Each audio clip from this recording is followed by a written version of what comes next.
안녕하십니까? 네, 인천에 위치한 미추홀교회 박경춘 형제입니다.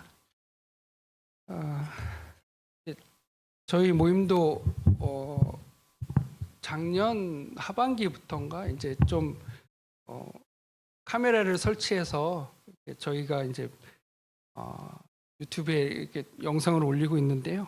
네, 제 모습을 제가 이제 스스로 볼 기회가 생겼습니다. 그 전에는 이제 기회가 없었었는데, 그래서 이렇게 저도 어떻게 실수가 많은가, 또 표정은 어떤가, 이제 이런 것들을 소위 말해서 이제 모니터링을 이제 자연스럽게 하게 되더라고요. 근데 너무 부끄러운 제 모습을 보게 됩니다.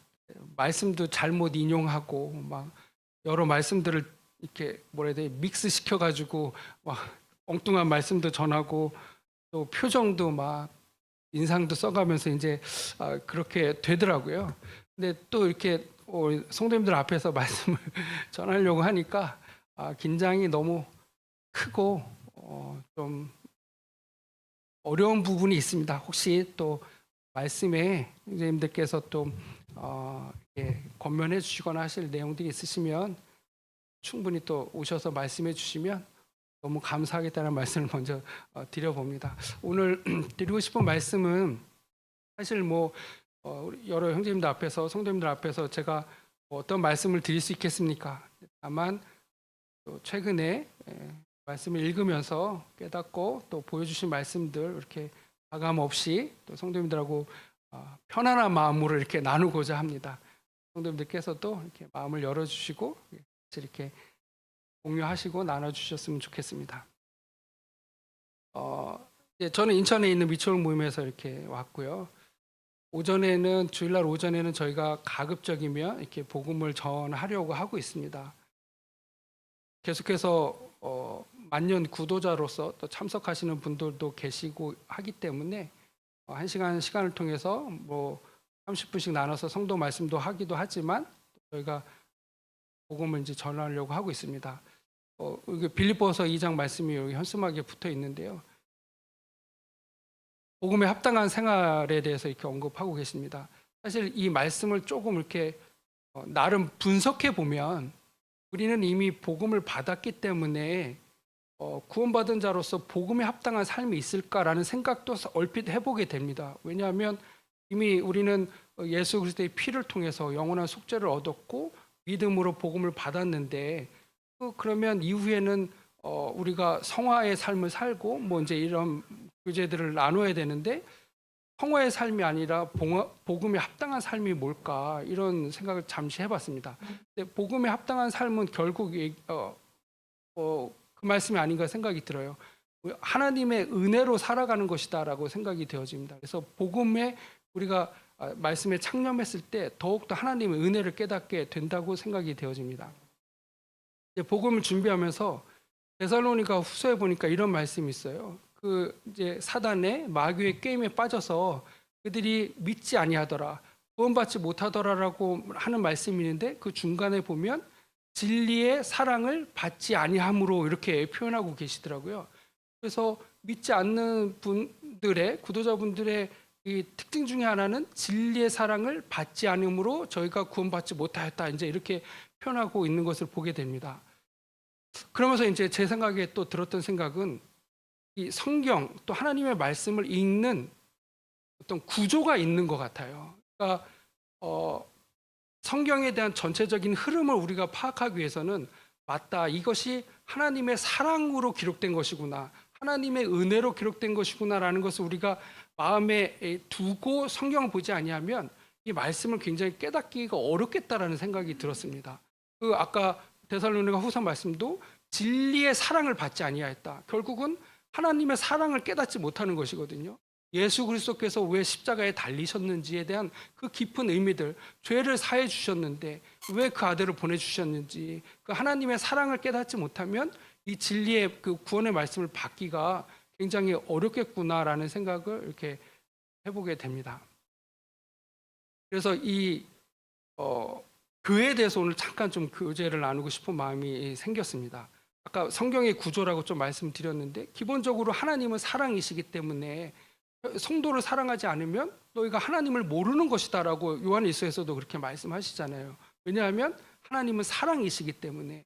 그래서 구원받는 것도 사랑이지만 우리가 삶을 살아내는 것도 결국은 하나님의 사랑과 은혜인 것을 우리가 보게 됩니다. 그래서 이 성경을 사랑이라는 관점에서 보지 않으면 우리가 참 하나님을 발견하기가 어렵겠다. 그리고 하나님의 우리의 마음을 감동시켜서 어떤 일을 하기가 좀 어려울 수 있겠다라는 생각을 해보게 됩니다. 그래서 특별히 우리에게 구약과 신약이라는 말씀을 주셨는데 우리가 하나님을 더 알기 위해서 그런 구조를 만드셨다고 생각이 되어집니다. 신약이라는. 그래서 에베소서에서 말씀하신 대로 하나님의 비밀인 예수 그리스도를 더 크게 깨닫고 알게 하기 위해서 구약이라는 이 하나님의 그림자를 주셨다고 생각이 되어집니다. 그 히브리서 10장에도 보면 율법은 참 좋은 것에 장차 올 참 좋은 것의 그림자요 참 형상이 아니라고 말씀하시잖아요. 그래서 율법이라는 것을 먼저 보여주시고 어떤 제사라는 것을 먼저 보여주시고 그 의미들을 우리에게 깨닫게 하셔서 그래 율법은 그리스도께로 인도하는 몽학 선생과 같은 것이야. 그래서 이 율법의 어떤 행위들이나 제사를 통해서 왜 예수 그리스도께서 오실 수밖에 없으셨는지, 그리고 율법으로 할 수 없었던 것을 첫째 것을 폐하시고 왜 둘째 것을 세우실 수밖에 없으셨는지를 우리에게 명확하게 밝게 알도록 그런 구조를 주셨다고 생각이 되어지는 것이죠. 대제사장이 왜 영원한 속죄를 이룰 수 없었는지, 왜 예수님이 대제사장으로 오실 수밖에 없었는지, 왜 예수님께서 아론의 반차를 쫓지 않고 멜기세덱의 반차를 쫓으실 수밖에 없으셨는지, 그 율법의 행위와 하나님의 은혜를 이렇게 대비시키시면서 그런 구조를 우리가 알게 될 때 하나님의 사랑을 더 크게 발견하게 되는 것이잖아요. 그래서 그 하나님의 사랑과 은혜를 더 우리가 발견하게 되고 그렇구나. 그래서 빌립보서 계속 읽어보면 너희가 가지고 있는 의는 율법으로부터 나온 것이 아니라 하나님이 우리에게 주신 의다라고 이렇게 말씀하신 것을 봤을 때 그렇지. 그 로마서 1장 17절에는 복음에는 하나님의 의가 있는데 그 의, 그래서 우리가 갖게 된 그 의는 율법의 행위로부터 나온 것이 아니라 하나님이 우리에게 주신 것이다라는 그 의를 더 크게 깨달음으로 우리가 하나님 앞에 감사할 수밖에 없는, 또 겸손할 수밖에 없는 그런 것들을 깨닫게 하셨다고 생각합니다. 그래서 그런 것들을 이제 알 수 있도록 이렇게 해놓으셨다고 생각이 되어지는데, 특별히 교회에 대해서는 구약에서 이렇게 어떤 그림자로서 우리에게 그게 주신 것 같지는 않더라고요. 제가 잘못 분별하고 있으면 좀 알려주시기 바랍니다. 사도행전 특별히 7장에 보면 이제 광야교회라는 이제 표현이 나오더라고요. 그래서 그 광야교회가 성막을 의미하고 있는 것 같기는 합니다. 그런데 사실 우리가 교회라는 것을 특성을 보면 갈라디아서 2장 3장에 쭉 읽어보니까 이런 말씀들이 있습니다. 너희가 성령을 언제 받았느냐 이제 이렇게 물어보시잖아요. 그런데 그들이 이구동성으로 고넬료 사건을 통해서도 그렇고 그들이 성령을 받았을 때는 믿을 때 받더라 이제 이런 표현들이 나와요. 그래서 이 성령은 믿는 자에게 주시는 것을 우리가 알 수 있습니다. 그래서 갈라디아 3장에 보면 너희가 성령을 받은 것이 율법의 행위냐 듣고 믿음에서냐 이렇게 표현하시고, 너희가 성령을 받는 것이 율법의 행위에서 난 것이면 그리스도께서 헛되이 죽으셨느니라 이런 말씀들을 통해서 그렇지, 우리가 성령을 받는 것은 율법의 행위로 나오는 것이 아니라 듣고 믿음에서구나라는 생각을 해보게 됩니다. 그래서 사도행전 1장에 주님이 올라가시면서 너에게 성령을 주셨고 그래서 오순절을 통해서 교회가 탄생이 되잖아요. 그래서 그렇구나, 이 교회는 우리에게 주신 특별히 믿는 자들에게 주신 그 성령님을 통해서 이 교회가 생겨난 것을 보게 됩니다. 그래서 이 교회라는 것은 정말 특별한 것이구나, 믿는 자들에게 성령님을 받은 자들에게만 알 수 있도록, 또 그 에베소서나 골로새서 말씀을 통해서 교회의 풍성함이 무엇인지를 우리에게 성령님을 통해서 보여주시고 또 조명해 주고 계신구나라는 사실을 이제 보게 됩니다. 그 사도행전 9장에 보니까 우리 성도님 다 아시지만 그 사울이 살기가 등등해서 이제 공문을 가지고 다메섹 도상으로 가잖아요. 그런데 성경에는 성도를 핍박하거나 이렇게 표현되어 있지 않고 교회를 잔멸할세, 8장에 보니까 이렇게 되어 있잖아요. 교회를 잔멸할세, 또 교회를 핍박하고, 또 9장에서는 이제 교회를 단면하기 위해서 이제 가고 있는데 하늘에서 소리가 들려서 내가 왜 나를 핍박하느냐라고 했을 때 그 사도행전 9장에서는 그 말씀에 대해서 자세히 말씀하고 계시진 않지만 그 생각이 들었습니다. 사도 바울이 이때 그에 대해서 깨닫지 않았을까라는 생각을 하게 됩니다. 물론 그때 정말 큰 복음을 깨닫고 또 성령 침례를 받는 일이 일어나지만 그 전에 하늘에서 우리 주님이 말씀하시기를 교회를 핍박하러 가는 이 바울에게 왜 나를 핍박하냐고 했을 때 아마도 바울은 그 마음 가운데 나의 택한 그릇이다라고 했을 때 주님이 그것을 깨닫기를 원하지 않으셨을까.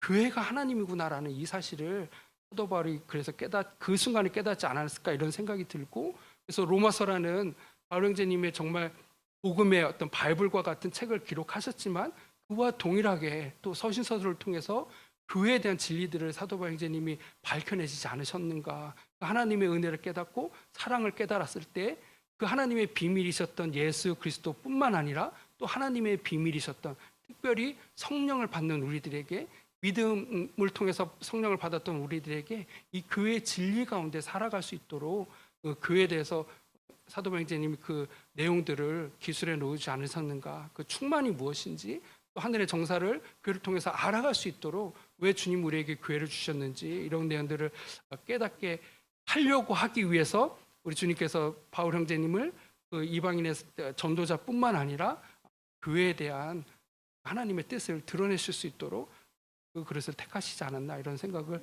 해보게 됩니다. 그래서 이 교회에 대한 성경이 구약가시나 율법과 은혜라든지 율법은 모세를 통해서 주신 거지만 은혜와 사랑은 그 아들 예수 그리스도를 통해서 주셨다고 말씀하셨는데, 이런 대비는 없지만 특별히 성령님을 통해서 우리에게 알게 하시는 또 깨닫기를 원하시는 그 풍성함 속에서 살아가기를 원하시는 교회를 향한 주님의 마음이 무엇인가를 좀 보여주신 만큼 좀 교제를 나누고 싶은 마음이 있습니다.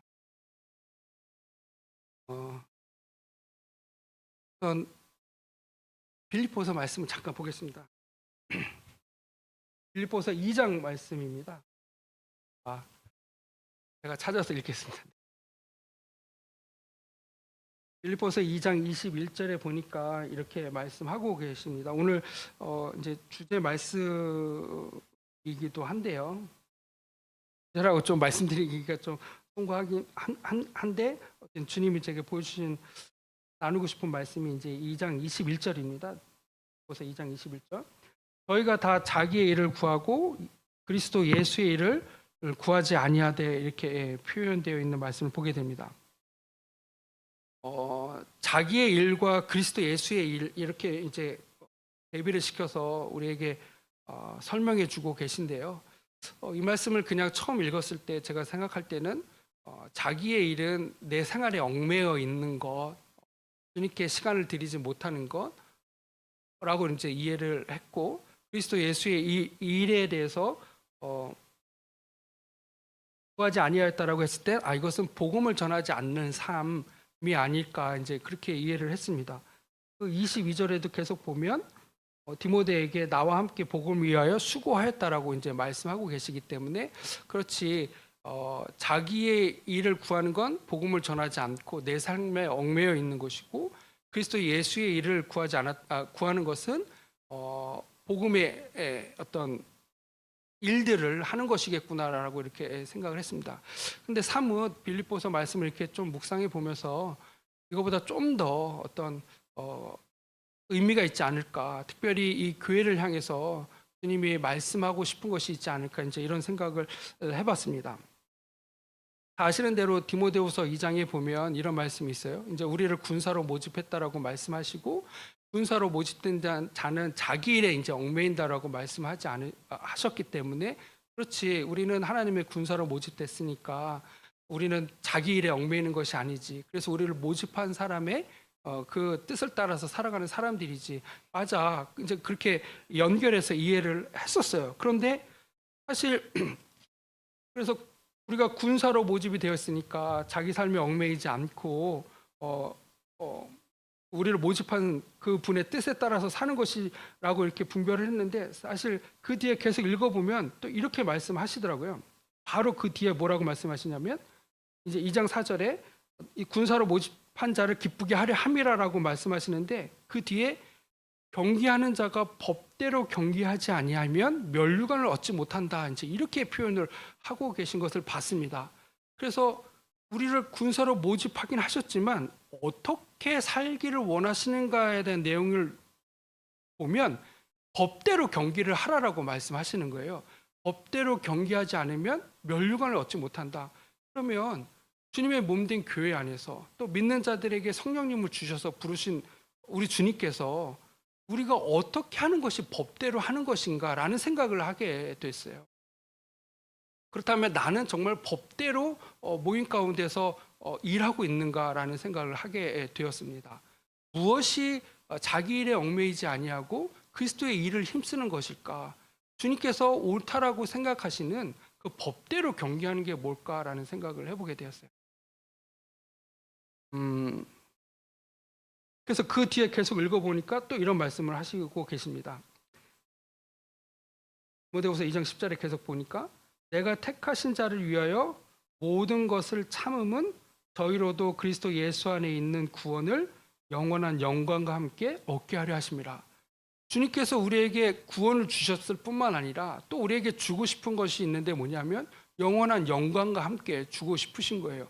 면류관도 씌워주고 싶으시고 또 영원한 영광과 함께 우리에게도 주고 싶으신데 그 전제 조건이 뭐냐 하면 택하신 자를 위하여 모든 것을 참았다라는 것을 우리에게 알려주고 계십니다. 그래서 법대로 경계한다라는 그 의미는 어떤 우리 고린도전서 10장에 나오는 말씀처럼 뭐 모든 것이 다 가하나 이 가하다라는 표현이 법을 통해서 봤을 때 인용할 만하다. 법적으로 봤을 때는 흠이 없다라는 의미가 있다고 생각이 되어지는데요.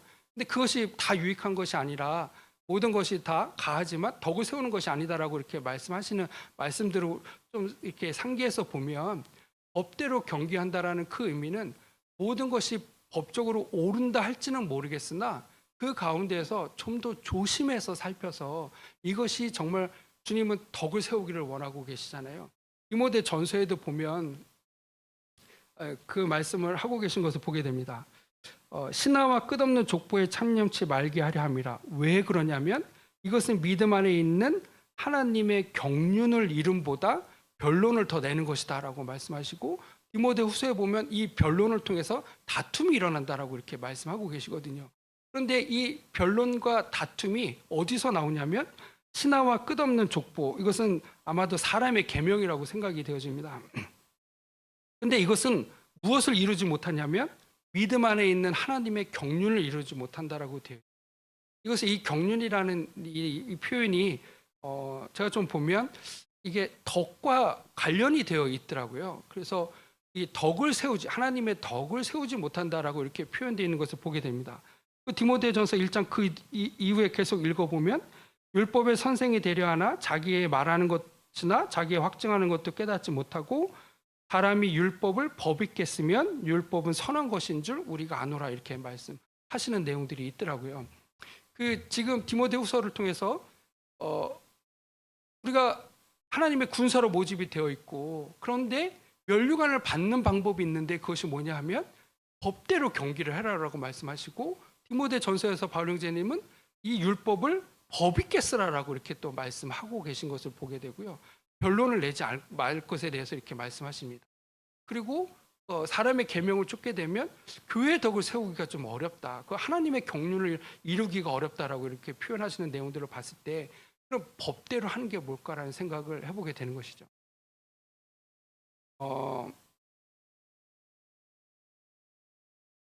유대인들은 우리 예수님과 논쟁하기를 좋아했습니다.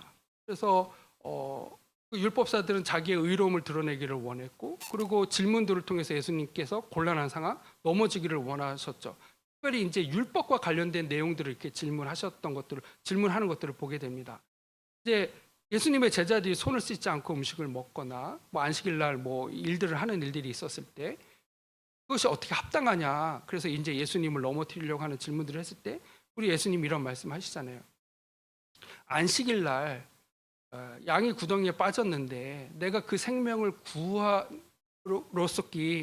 구했는데 그것을 너희들이 왜 잘못했다고 하느냐? 내가 안식일에 선한 일을 했는데 왜 그것을 너희들이 비방하느냐라는 이런 말씀들을 보게 됩니다.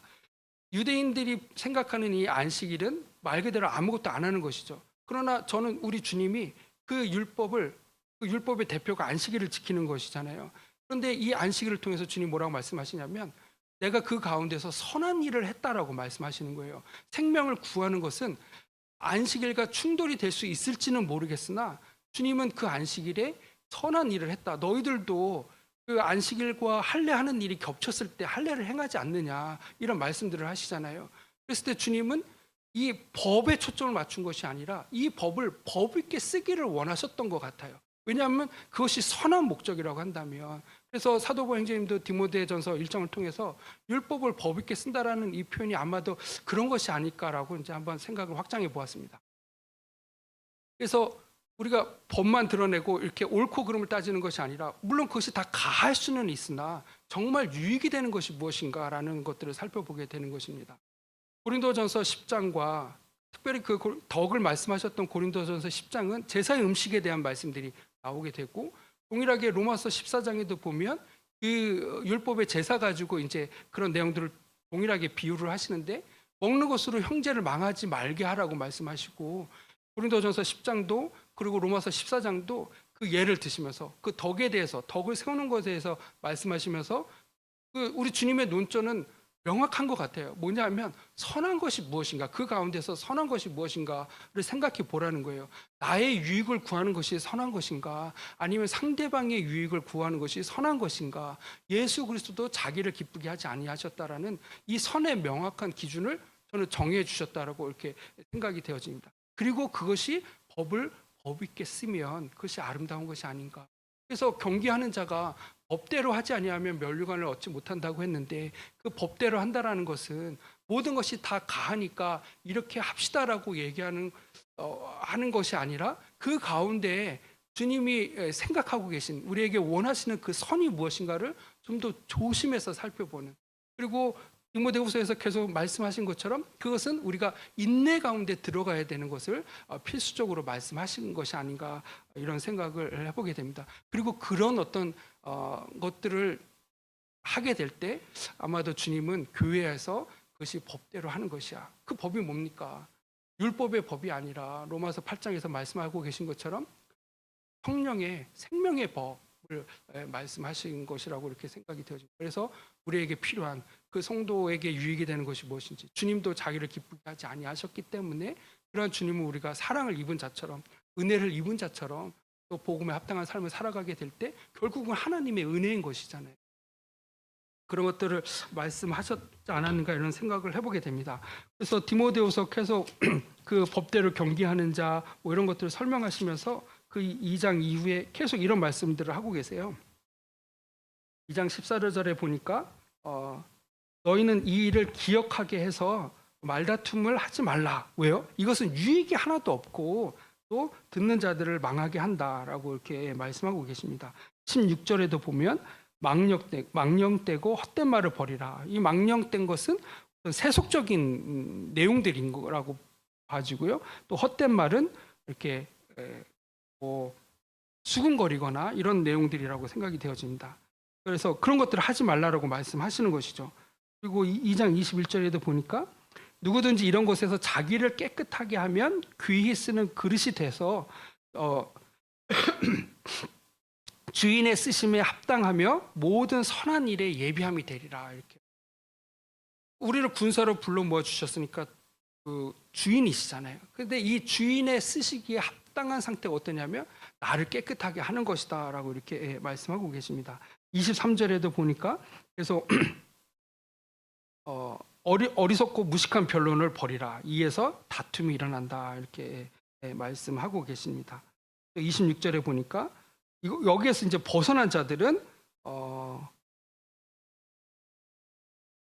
벗어나서 너희가 깨어 있으면 마귀의 올무에서 벗어나서 하나님께로 사로잡힌 바 되어 그 뜻을 쫓게 하신다. 이런 표현들이 있습니다. 그래서 요 2장 말씀만 놓고 보면 법대로 경기한다라는 게 무슨 의미인지 이미 저희들에게 직관적으로 알 수 있다라고 이렇게 표현해 주셨다고 생각이 되어집니다. 그렇구나. 우리가 주님의 몸된 교회 안에서 면류관을 얻게 하는 것, 그리고 우리의 수고가 헛되지 않도록 하시는 섬김이 무엇일까를 다시 보면, 그렇지, 망령되고 헛되는 말들을 버리는 거구나. 또 우리의 속을 깨끗하게 하는 것이구나. 그리고 어떤 변론을 내거나 하지 않는 것들이 우리가 주님이 우리에게 바라시는 법대로 하는 경기이지 않겠느냐라는 생각들을 해보게 되었습니다. 물론 우리의 삶이 주님께 드려지고 뭐 직장이 끝나고 빨리 교회 나와서 내 일에 얽매이지 않는 것, 이것도 빌립보서 2장에서 말씀하고 있는 그런 말씀이다라고 생각이 되어집니다만은, 좀 더 우리의 어떤 내적인 면을 들어가서 우리가 내 일에 얽매이지 않는 것이 무엇일까를 생각해 보면 결국은 우리 자신을 내려놓고 우리 자신을 비워가는 과정인 것이잖아요. 그것을 주님께서는 법대로 하는 경기라고 이렇게 말씀하신 것이 아닌가, 이런 생각이 듭니다.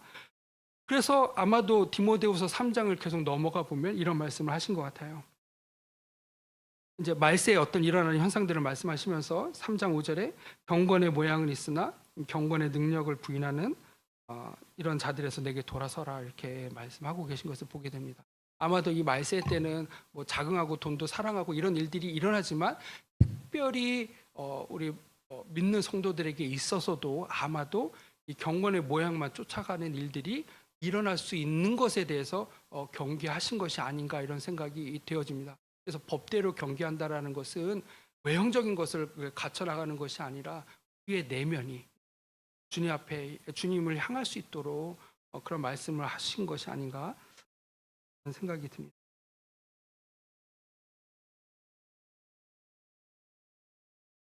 그래서 빌립보서 2장에서 말씀하셨던 그 자기 일에 얽매인 자에 대한 를 한번 그렇게 해봅니다. 그러면 하나님의 일에 그리스도의 일에 힘쓰는 건 뭘까? 이런 부분도 좀 더 나눠보고 이렇게 말씀을 줄여보겠습니다. 빌립보서를 계속 읽어보면 이제 자기 일을 구하고 그리스도 예수의 일을 구하지 않았다라는 말씀이 2장에 나오는데요. 3장에는 이런 표현들이 좀 나오기도 합니다. 3장 19절에 보니까 이런 말씀을 하세요. 너희가 땅의 일을 생각하는지라, 이제 이런 표현이 되어 있습니다. 그래서 아마도 자기 일에 얽매인 것은 땅의 일을 생각하는 데서로부터 이렇게 비롯되는 것이 아닌가, 이제 이런 생각이 좀 들고요. 18절에 보니까 또 이런 말씀을 하십니다. 그러한 자들은 그리스도 십자가의 원수로 행하느니라, 이런 표현도 이렇게 나와 있어요. 그래서 결코 자기 일에 얽매이는 것이 주님 보실 때 그냥 애교로 봐주거나 그럴 수 있지, 이런 어떤 건 아닌 것 같더라고요. 우리가 자기 일에 얽매이지 않아야 되는 가장 큰 이유가 있는 것을 보게 됩니다. 디모데후서 말씀을 통해서도 법대로 경계하는 것에 대한 내용들을 우리가 내면적인 것들을 살펴봤지만, 더 크게 우리가 이 주님 말씀에 순종해야 되는 이유 중에 하나는 말씀하신 것처럼 우리가 십자가의 원수로 살 수 있다는 거예요. 십자가의 원수로 행할 수 있다, 이렇게 말씀하시고, 또 너희들이 땅의 일을 생각한다라고 이렇게 경고의 말씀을 하시는 것을 보게 됩니다. 우리가 십자가의 원수로 사는 존재가 아니잖아요. 그러나 실제로 우리의 입술이나 삶을 통해서 언제든지 주님을 인정하지 않는, 존중이 여기지 않는 일들을 할 수 있겠다라는 생각이 듭니다. 언제요? 법대로 경계하지 않을, 인내하지 않거나 수군거리거나 또 우리의 안을 깨끗이 하는 일들을 하지 않거나 했을 때 주님을 기쁘시게 하지 못한다라는 이 표현들을 통해서 자신들을 좀 살펴보게 됩니다. 그러면 그 다음에 이제 빌립보서 2장에서 그리스도 예수의 일에 힘써야 된다라고 말씀하시는데, 그것이 이제 제가 생각할 때는 이제 복음에 힘쓰는 것이겠구나라는 생각을 해보게 됩니다. 그래서 앞에 1장에도 보면 그 빌립보 성도들이 굉장히 복음에 힘썼던 것을 보게 돼요. 그들이 전하는 복음이 성경에는 굉장히 좀 이쁘게 표현되어 있더라고요. 1장 16절에 1장 15절에 보면 어떤 이들은 투기와 분쟁으로 어떤 이들은 착한 뜻으로 그리스도를 전파하니라고 되어 있어요. 그래서 사도 형제님은 사뭇 그게 질투로 하든 투기와 분쟁으로 하든 아니면 착한 뜻으로 하든 전파되어지는 것은 그리스도니까 잘했어라고 바울 형제님이 칭찬하신 걸로 이해를 했습니다. 그런데 사실 좀 어렵더라고요. 이 말씀을 이해하기가. 아니, 우리는 과정을 중요시하는 우리 성도님들이신데 결과적으로 복음만 전도가 됐다고 해서 이 과정이 투기와 분쟁으로 전해진 복음이 정말 이게 맞는 건가? 사실 좀 이 말씀이 약간 가우뚱하기도 했습니다. 그래서 읽어보면 외모로 하나 참으로 하나 무슨 방도로 하든지 전파되는 것은 그리스도니 이로써 내가 기뻐하고 또한 기뻐하노라, 이런 표현들을 보면서 사도행전 지금 정말 기뻐하신 건가? 다툼과 시기로 전파되어진 이 복음을 정말 기뻐했을까라는 생각이 좀 들었습니다. 그래서 2장에서도 그 복음에 열심히 한 것을 칭찬하니까 이게 그리스도의 일이었나? 이런 생각을 해보게 됩니다. 그런데 사실 빌립보서를 이렇게 전장을 다 읽어보면 바울 형제님이 칭찬은 하셨지만 여기서 끝나지 않았던 것 같아요. 했지만 사실 우리가 좀 더 살펴볼 게 있다. 그것이 다 가하지만 그리스도 복음을 전한다고 하니 내면적인 것 더 떠나서 그것이 모든 것이 다 가할 수 있는데 이게 덕이라는 관점에서 좀 살펴보면 이걸 놓고 우리가 좀 살펴볼 수 있는 것이 있지 않는가라고 말씀하신 것 같아요. 그래서 바로 2장에 이렇게 말씀하시는 거예요. 1장에서는 그래도 전파되는 것은 그리스도니까 잘했어 라고 칭찬하시지만 그러나 교회의 유익이 무엇인가, 법대로 하는 경기가 무엇인가를 좀 살펴보면 사뭇 내용은 다룰 수 있어 라고 말씀하신 것 같아요. 2장에 보면 2장 2절에 이렇게 말씀하시잖아요. 마음을 같이하여 같은 사랑을 가지고 뜻을 합하여 한 마음을 품어 아무 일에든지 다툼이나 허영으로 하지 말라. 오직 겸손한 마음으로 각각 자기보다 남을 낮게 여기고, 이렇게 표현하고 계세요. 아니 1장에서는 다툼과 허영으로 했지만 그리스도가 전파되었으니까 기뻐라고 말씀하셨는데 사실 좀 더 내면적인 걸 살펴보면 주님이 원하시는 게 뭔가 2장에 보니까 우리가 마음을 같이 해야 돼. 그리고 같은 사랑을 가지고 있어야 돼 라고 말씀하시잖아요. 그리고 아무 일에든지 다툼이나 허영으로 하면 안 되라고 이렇게 다시금 짚어주시는 그런 말씀들을 보게 됩니다. 그래서 이게 덕을 세우는 것은 또 다른 의미의 우리가 살펴볼 것들이 있겠구나. 그리고 주님은 그것을 더욱더 기뻐하시는 것이구나 라는 생각을 해보게 됩니다. 그래서 2장 16절에 보니까 이렇게 말씀하세요. 생명의 말씀을 밝혀 나의 다름질도 헛되지 아니하고 죽어도 헛되지 아니하므로 그리스도의 날에 나로 자랑할 것이 있게 하려 함이라, 이렇게 말씀하세요. 아마도 1장 2장에 이거 예를 드시고 설명하시면서 뭐 어떤 형태로도 복음을 전했든 뭐 인정할 수 있고, 그러나 한 마음을 가지고 하는 것이 더 중요한데 그 내용을 정리해 보면 우리의 이 받은 본분은 뭐냐 하면 생명의 말씀을 밝히는 것이다 라고 이렇게 말씀하세요. 생명의 말씀을 밝힌다라는 것이 복음을 전하는 것인가? 물론 그럴 수도 있겠습니다만은 생명의 말씀을 밝힌다라는 것은 생명의 말씀을 붙잡는다라고 이렇게 표현할 수 있고 생명의 말씀을 주의하여 보아야 된다라고 이렇게 말씀하고 계신 것을 보게 돼요. 그래서 이 전하는 말씀 자체를 주의해서 본다는 것이 아니라 주님의 말씀이 생명이잖아요. 근데 이 생명의 말씀이 정말 잘 온전하게 전파되어지고 있는지를 살펴보라는 말씀으로 이해가 됩니다. 우리 데살로니가 전서가에 보면 바울 형제님 그렇게 말씀하시잖아요. 내가 너에게 복음을 전했을 때 이 복음이 말로만 전파되어졌다라고 말씀하시지 않으잖아요. 행함과 또 섬김 이런 것들이 함께 전파가 되어졌다라고 이렇게 말씀하시는 것을 보게 됩니다. 그래서 이 생명의 말씀을 밝힌다라는 이 표현은 그냥 구두적인 어떤 단어적인 언어적인 전파가 아니라 이 말씀이 정말 생명으로서 우리 가운데 역사하기 위해 어떠한 마음으로 어떠한 준비와 이런 것들을 통해서 다툼과 허영이 아닌지 이런 것들을 다 주의해서 살펴보아야 될 것을 말씀하신 것 같아요. 그런데 그런 과정이 없으면 어떻게 된다는 겁니까? 그 뒤에 보니까 나의 다름질도 헛되다라는 거예요. 우리가 달리는 것은 기본적으로 유익한 것이잖아요. 표대를 향해서 달려가는 것은 기본적으로 유익한 것입니다. 그러나 이 공력이 불타 없어질 수도 있다고 주님 경고하신 것 같아요. 달렸다고 해서 다 상을 받는 것이 아니라 달렸다고 해서 다 주님이 칭찬하시는 것은 아닐 수도 있다라는 것이죠. 그래서 다름질도 헛될 수 있고 수고도 헛될 수 있다라고 말씀하세요. 어떻게 할 때? 법대로 하지 않을 때. 그래서 주님이 원하시는 이 법, 주님이 원하시는 생명의 성령의 법이 우리 삶 가운데서 어떻게 작동하고 주님이 받으실 만한 그 향기로운 이 몸으로 드린 제물이 무엇인지, 제사가 무엇인지를 정말 살펴볼 필요가 있다라고 이렇게 생각이 되어집니다. 그래서 아마도 빌립보 성도님들이 시기야 다툼으로 이렇게 복음을 전했다고 했을 때 칭찬은 하셨지만 아마도 그 수고가 조금은 헛될 수 있지 않을까라는 부분에 대한 경고의 메시지도 아닌가 이런 생각이 듭니다. 왜냐하면 마음을 합해서 한 마음으로 하나 된 것을 힘써 지키는 그 일 가운데서 하는 것이 주님이 원하시는 법대로 하는 경기이기 때문에, 그리고 그것이 생명의 말씀을 주위에서 살펴보는 것이기 때문에 우리의 다름질도 헛되지 않고 우리의 수고도 헛되지 않기를 바라는 마음이 있으신 것 같다고 생각이 되어집니다. 그리고 그 결과적으로 그리스도의 날에 나로 자랑할 것이 있게 하는 표현들을 하게 됩니다.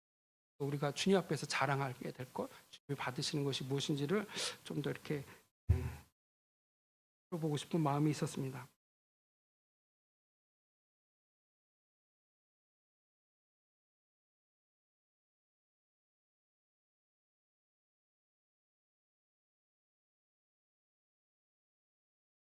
디모데전서 1장에 보면 이렇게 말씀하십니다. 아까도 잠깐 읽었었는데요.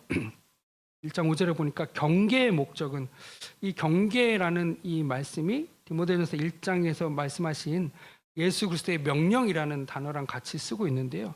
그래서 예수 그리스도께서 우리에게 주신 이 명령의 목적, 주님이 우리에게 주신 명령이 있는데 그 목적이 있다고 말씀하세요. 그게 뭐냐면 청결한 마음과 선한 양심과 거짓이 없는 믿음으로 나는 사랑이다라고 이렇게 말씀하십니다. 제가 서두에 그런 말씀을 드렸습니다. 우리가 성경을 이해하고 읽는 데 있어서 큰 얼개가 있다고 한다면 그것은 사랑으로 기본적으로 쓰여지신 거기 때문에 우리가 사랑이라는 관점에서 성경을 보지 않으면, 이 진리의 사랑을 받지 않으면 하나님을 발견하기 어렵잖아요. 그런데 하나님이 우리에게 주신 이 경계, 하나님이 우리에게 주신 이 명령의 목적이 있는데 그것이 바로 뭐냐면 사랑이라고 말씀하시더라고요. 그래서 법대로 경계하는 것도 결과적으로 보면 이 사랑이라는 관점에서 살펴봐야 된다. 법을 법대로 쓰는 것이 무엇인가를 살펴보면 이 사랑의 근간이 되지 않으면, 예수님도 유대인들과 대화하면서 이길 수 있었던 것은 결국 하나님이 사랑이신 것을 드러내셨기 때문이잖아요. 결국 하나님이 선이신 것을 드러내셨기 때문에 그들을 이기시고 그들을 굴복시킬 수 있으셨다고 생각이 되어집니다. 그래서 이 경계의 목적은 청결한 마음과 선한 양심과 거짓이 없는 믿음으로 나는 사랑이다라고 말씀하세요. 근데 문제는 이것이 우리에게 말씀을 주신 목적인데 그 1장 바로 뒤에 보니까 이런 말씀을 하시잖아요. 믿음과 착한 양심을 가지라. 어떤 이들은 이 양심을 버렸고 이 믿음에 관해서는 파선하였다라고. 우리에게 주신 주님의 목적의 말씀이 분명히 있잖아요. 선한 양심, 착한 양심, 그리고 사랑으로 나는 믿음이라고 말씀하셨는데 어떤 이들은 이 믿음과 착한 양심을 버렸고 믿음에 관해서는 파선했다라고. 그것이 바로 법대로 경계하지 못하는, 주님의 경계의 말씀이 무엇인지를 창념하지 못했던 결과들이 아니었나라는 생각을 해보게 됩니다. 말씀을 좀 정리하면서 줄여보겠습니다.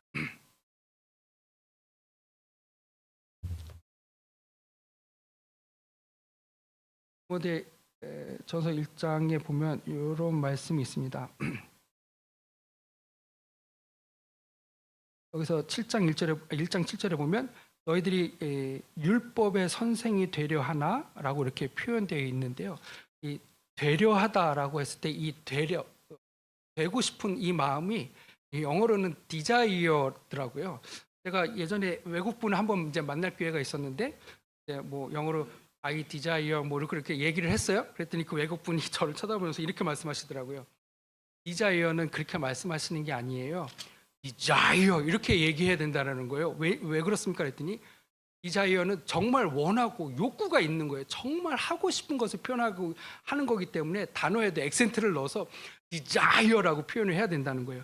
그런데 여기 디모데전서 1장에 보니까 율법의 선생이 되려 한다라고 이렇게 표현하고 계세요. 그런데 사실 3장에서 보면 동일한 단어를 이렇게 쓰고 있습니다. 우리가 장로의 직분들 쭉 나오잖아요. 3장 1절에 보면 선한 일을 사모한다라고 되어 있는데 이 사모한다라는 표현이 같은 단어더라고요. 그러니까 선한 일을 디자이어 해야 되는 것을 보게 돼요. 이게 주님의 일꾼들은 무엇을 선한 일을 정말 갈망하고 그 주님의 선한 뜻이 무엇인지를, 주님이 왜 우리를 선한 백성으로 부르시고 주님이 왜 우리가 선한 일에 열심히 하는 자로 부르셨는지에 대해서 그것을 단어가 뭐라고 사모해야 된다라고 말씀하세요. 그런데 많은 사람들이 헛된 말에 빠져서 여기 보면 그 율법의 선생이 배려하는 거기에 이제 디자이어를 하는 그런 일들을 좀 경계하지 않으셨나. 그래서 믿음의 파손이 일어나는 그 일들이 일어났던 것을 보게 됩니다. 그렇지 제 스스로에게 그러면 안 되겠구나라는 생각들을 이제 해보게 됩니다. 말씀드렸듯이 이제 디도서 말씀 잠깐 보고 마치겠습니다. 디도서 말씀에 보니까 이런 말씀이 있습니다. 디도서 2장 12절에 보니까 우리를 양육하시되 경건치 않은 것과 이 세상 정욕을 다 버리고 근신함과 의로움과 경건함으로 이 세상에 살고라고 이렇게 말씀하세요. 그러니까 이제 자기 일에 얽매이지 않고 그리스도의 일에 이제 힘쓰는 자라고 말씀하셨고, 그래서 우리가 어떻게 이 세상에 살아야 될지를 말씀하셨다고 생각이 되어지는데, 이 말씀을 읽으면서 좀 참 궁금한 게 생겼습니다. 뭐냐면 성도님들, 우리 안에는 선한 것이 없잖아요. 우리는 경건하지도 않고 또 우리는 의로움도 없는 사람들입니다.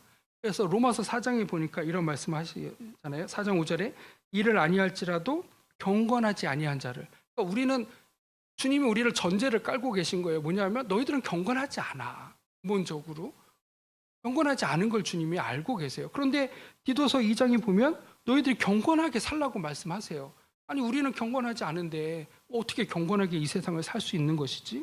이 경건치 않은 것과 이 세상 정욕을 다 버리고 근신함과 의로움으로 이 세상을 살라고 하시는데 어떻게 해서 그렇게 살 수 있지? 우리가 성령을 어떻게 받았습니까? 믿음으로 받았다 표현하고 계신 것을 보게 됩니다. 그래서 로마서 4장 5절 계속 읽어보니까 이를 아니할지라도 우리가 경건하지 아니한데 의롭다 하시는 이를 믿는 자에게는 그 믿음을 의로 여기셨다. 주님 우리에게 믿음을 요구하고 계신구나라는 사실을 보게 됩니다. 그리고 그 믿음은 여전히 우리를 구원하셨던 하나님의 은혜가 우리의 마음을 감동시키고 우리의 마음을 움직이지 않으면 우리의 경건함이나 의로움이 드러날 수 없구나. 구원 받았을 때 하나님의 은혜로 우리가 의롭지 않은 것을 깨닫고 그 믿음을 의롭게 여기셨던 하나님 앞에 우리가 의롭게 된 것처럼 복음에 합당한 삶도 여전히 그 하나님의 은혜가 우리의 마음을 감동시키고 우리의 마음을 움직여주지 아니하면 주님이 원하시는 이 삶을 살아갈 수 없겠구나라는 생각을 해보게 됩니다. 그래서 결국 성도님들은 은혜로 시작해서 은혜로 끝나는 것이고 그것이 복음에 합당한 삶을 살아가는 것이구나 라는 생각을 이렇게 다시금 해보게 됩니다.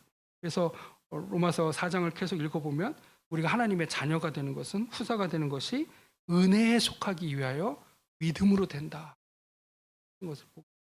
그래서 이러한 믿음을 하나님이 기뻐하시는구나. 어떠한 믿음이요?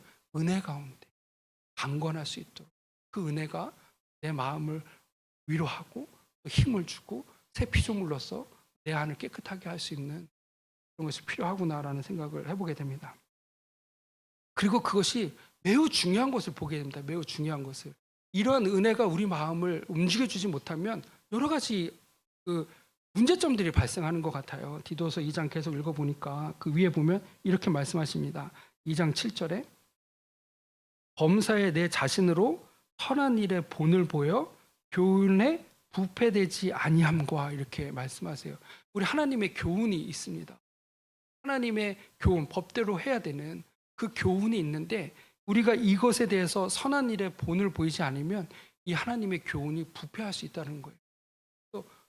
정말 이 하나님 은혜 가운데 살아가는 것이 정말 중요하구나. 나로 인해서 하나님의 교훈이 부패된 것을 오히려 증거할 수 있겠구나 하는 그 굉장히 두려운 마음이 들었습니다. 그래서 선한 일에 보온을 보이는 것이 중요하다. 하나님의 교훈이 부패하지 않기 위해서.